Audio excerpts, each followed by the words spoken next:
প্রিয় ছাত্রছাত্রী, আজকে আমি তোমাদেরকে এই ভিডিওর মাধ্যমে ক্লাস 10-এর ইতিহাস যে সমস্ত প্রশ্নগুলো দেওয়া হয়েছে 2026 সালের মাধ্যমিক পরীক্ষার জন্য সেকেন্ড সামেটিভের জন্য রায়মার্টিন প্রশ্নবিচিত্রা 2026 সালের ভলিউম 1-এর যে প্রশ্নগুলো দেওয়া হয়েছে স্কুল নম্বর 1 পেজ নম্বর 242, সেখানে বিভাগ ক, খ এবং গ এর যে সমস্ত প্রশ্নগুলো আছে তিনটে বিভাগের এমসিকিউ এবং এসটি যে প্রশ্নগুলো আছে অর্থাৎ 1 নম্বর এবং 2 নম্বর প্রশ্ন আছে, তো সেই প্রশ্ন উত্তরগুলো আমরা আলোচনা করবো আজকে এই ভিডিওর মাধ্যমে। এই তিনটে বিভাগের সমস্ত প্রশ্নের উত্তর তোমরা ভিডিওটা শুরু থেকে শেষ অবধি অবশ্যই দেখবে এবং চ্যানেলে যদি তোমরা নতুন হয়ে থাকো অবশ্যই তোমরা চ্যানেলটাকে সাবস্ক্রাইব করে রাখবে পরবর্তী যে স্কুলগুলো আছে সেগুলোর প্রশ্ন উত্তর পাওয়ার জন্য।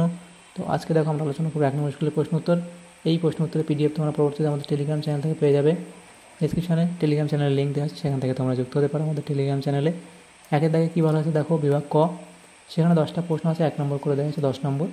একের দাগে বলা হয়েছে কি, সঠিক উত্তরটি বেছে নিয়ে লেখো। একের দাগের 1, এভাবে দ্বারকানাথ ঠাকুর এর উদ্যোগে এবং রাধাকান্ত দেব এর সভাপতিত্বে জমিদার সভা প্রতিষ্ঠিত হয়েছিল। এটা হবে 1838 খ্রিস্টাব্দে।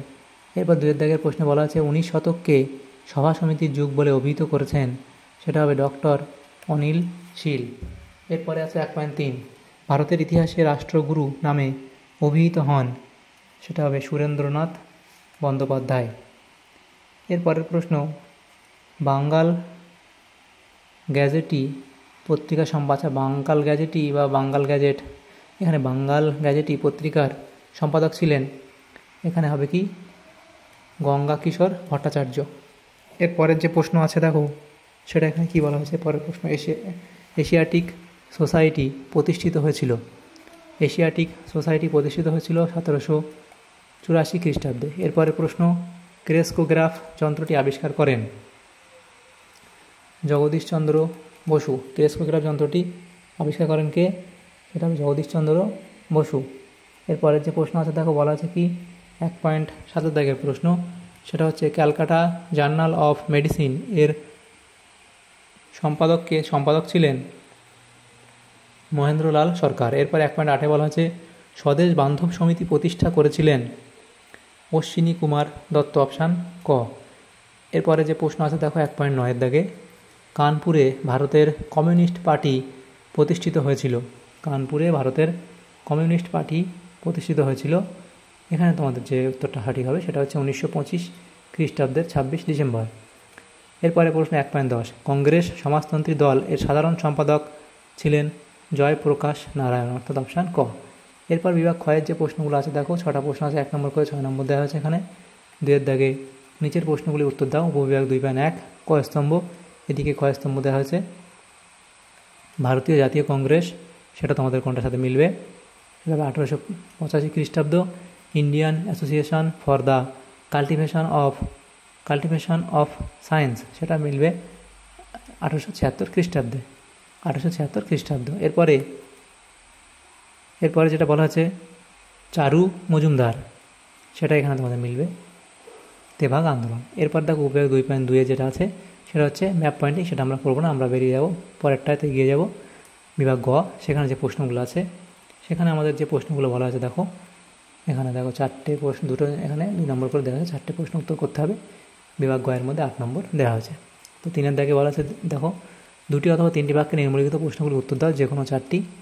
প্রথম প্রশ্ন, ইলবার্ট বিল কি, লিখবে ইলবার্ট বিল সম্পর্কে। ভারতে ঔপনিবেশিক শাসনকালে ভারতীয় বিচারকরা সাধারণত কোনো ইউরোপীয়দের বিচার করতে পারত না। এই বৈষম্য দূর করে ভারতীয় ও ইউরোপীয় বিচারকদের সমক্ষমতা দান করার জন্য বড়লাট রিপনের আইন সচিব কোর্টনি ইলবার্ট একটি আইনের খসড়া বা বিল প্রস্তুত করেন। এটি ইলবার্ট বিল নামে পরিচিত। ইলবার্ট বিলের মধ্য দিয়ে ভারতীয়রা ইউরোপীয়দের বিচারের পূর্ণ অধিকার লাভ করে। ইংরেজরা এই বিলের চরম প্রতিবাদ করলেও ভারত সভা বিলটির সমর্থনে এগিয়ে আসে। এরপরে প্রশ্ন, শ্রীরামপুর ত্রয়ী বলতে কাদের বোঝায়। হুগলি জেলার শ্রীরামপুরে ব্যাপটিস্ট মিশন খ্রিস্টধর্ম প্রচার ও শিক্ষা বিস্তারের কাজ শুরু করে। শ্রীরামপুর ত্রয়ী উইলিয়াম কেরি, ফ্রাঁসোয়া মার্সম্যান ও উইলিয়াম ওয়ার্ড, এই 3 জন পাশ্চাত্য শিক্ষা বিস্তারে অগ্রণী ভূমিকা নিয়েছিলেন। এদের একত্রে বলা হয় শ্রীরামপুর ত্রয়ী। এরপরে যেটা আছে দেখো, সেটা বলা আছে 3.3, ঔপনিবেশিক শিক্ষা ব্যবস্থা ত্রুটিপূর্ণ ছিল কেন। ঔপনিবেশিক শিক্ষা ব্যবস্থা ত্রুটিপূর্ণ, লিখবে ত্রুটিসমূহ। ইংরেজদের প্রবর্তিত শিক্ষা ব্যবস্থা ছিল ত্রুটিপূর্ণ। 1 নম্বর, উচ্চবিত্তদের জন্য শিক্ষা, এই শিক্ষার সুযোগ পেয়েছিল সমাজের উচ্চ শ্রেণীর মানুষরা। বিরাট সংখ্যক সাধারণ ভারতীয় জনগণ নিরক্ষরই থেকে যায়। মাতৃভাষা অবহেলিত। ঔপনিবেশিক শিক্ষা ব্যবস্থায় উচ্চশিক্ষার মাধ্যম ছিল ইংরেজি, মাতৃভাষা সেখানে ছিল অবহেলিত। যান্ত্রিক শিক্ষা ব্যবস্থা। এই যান্ত্রিক শিক্ষা ব্যবস্থায় শিক্ষার্থী স্বতঃস্ফূর্ত স্বাভাবিক বিকাশের কোনো ব্যবস্থা ছিল না। 3.4 প্রশ্নে কী বলা আছে? ভারতের কমিউনিস্ট পার্টিকে দ্বিজ বলার কারণ কি? লিখবে 1917 খ্রিস্টাব্দে রুশ বিপ্লবের সাফল্য আন্তর্জাতিক স্তরে একটি আলোড়ন সৃষ্টি করেছিল। এই ঘটনার প্রভাবে 1920-এর দশক থেকে ভারতীয় স্বাধীনতা সংগ্রামে বামপন্থী সাম্যবাদী মতাদর্শ ক্রমশ গুরুত্বপূর্ণ হয়ে উঠতে থাকে। দ্বিজ বলার কারণ বলে পয়েন্ট করে লিখবে, এইরূপ পরিস্থিতিতে 1920 খ্রিস্টাব্দের অক্টোবর মাসে মানবেন্দ্রনাথ রায়, অবনী মুখার্জি ও খিলাফত নেতা মোহাম্মদ আলী ও মোহাম্মদ শফিক একত্রে রাশিয়ার তাশকন্দে ভারতের কমিউনিস্ট পার্টি প্রতিষ্ঠা করেন। এরপর 1925 খ্রিস্টাব্দের ডিসেম্বর মাসে কানপুরে কমিউনিস্ট পার্টির একটি কেন্দ্রীয় কমিটি গঠন করা হয়। এই কানপুর সম্মেলনেই ভারতীয় কমিউনিস্ট পার্টির আনুষ্ঠানিক সূচনা হয় বলে মনে করা হয়। দ্বিজ কথার অর্থ হলো যার দুবার জন্ম। ভারতের কমিউনিস্ট পার্টিও দুবার প্রতিষ্ঠিত হয়েছিল বলে এই পার্টিকে দ্বিজ বলা হয়। এরপরে 3.5 প্রশ্নে কী বলা হচ্ছে? তাম্রলিপ্ত জাতীয় সরকার কী উদ্দেশ্য নিয়েছিল? ভারত ছাড়ো আন্দোলন পর্বে বাংলার মেদিনীপুর জেলার তাম্রলিপ্ত জাতীয় সরকার প্রতিষ্ঠিত হয়।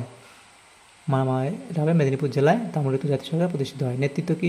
সতীশচন্দ্র সামন্ত এর নেতৃত্বে তাম্রলিপ্ত জাতীয় সরকার বিভিন্ন উদ্যোগ গ্রহণ করেছিল। উদ্যোগসমূহ বলে পয়েন্ট করে লিখবে। 1 নম্বর, তাম্রলিপ্ত সরকার সেই সময়ে হওয়া বিধ্বংসী সাইক্লোন এরপর ত্রাণ সংগ্রহ ও তা বন্টনের উদ্যোগ গ্রহণ করে। দ্বিতীয় লিখবে সুতাহাটা, নন্দীগ্রাম, মহিষা দলের জাতীয় সরকারের সঙ্গে সংযোগ গড়ে তোলে। 3 লিখবে সালিসি সভার মাধ্যমে এই সরকার গ্রাম স্তরের বিবাদ মেটানোর উদ্যোগ নেয়। তাম্রলিপ্ত জাতীয় সরকার বিদ্যুৎ বাহিনী নামে একটি সশস্ত্র বাহিনীও তৈরি করেছিল। তাহলে দেখো আমাদের এখানে যে প্রশ্নগুলো ছিল বিভাগ ক, খ এবং গ এর মধ্যে ক্লাস 10-এর সেকেন্ড সামেটিভের জন্য রায়মার্টিন প্রশ্নবিচিত্রাতে ইতিহাসের যে প্রশ্নগুলো ছিল 1 নম্বর স্কুলের, সেগুলো আমরা আলোচনা করলাম। বিভাগ ক, খ এবং গ এর মধ্যে MCQ যে প্রশ্নগুলো ছিল অর্থাৎ 1 নম্বর 2 নম্বর প্রশ্ন সেগুলো আমরা আলোচনা করে গেলাম আজকে এই ভিডিওর মাধ্যমে। তোমাদের যদি সামান্যতম উপকার এসে থাকে ভিডিওটা অবশ্যই একটা লাইক করবে আর বেশি বেশি করে বন্ধুদের সাথে শেয়ার করবে এবং পরবর্তী যে স্কুলগুলো আছে সেগুলোর প্রশ্নোত্তর পাওয়ার জন্য অবশ্যই তোমরা আমাদের চ্যানেলটাকে সাবস্ক্রাইব করে রাখবে। Thank you, thanks for watching.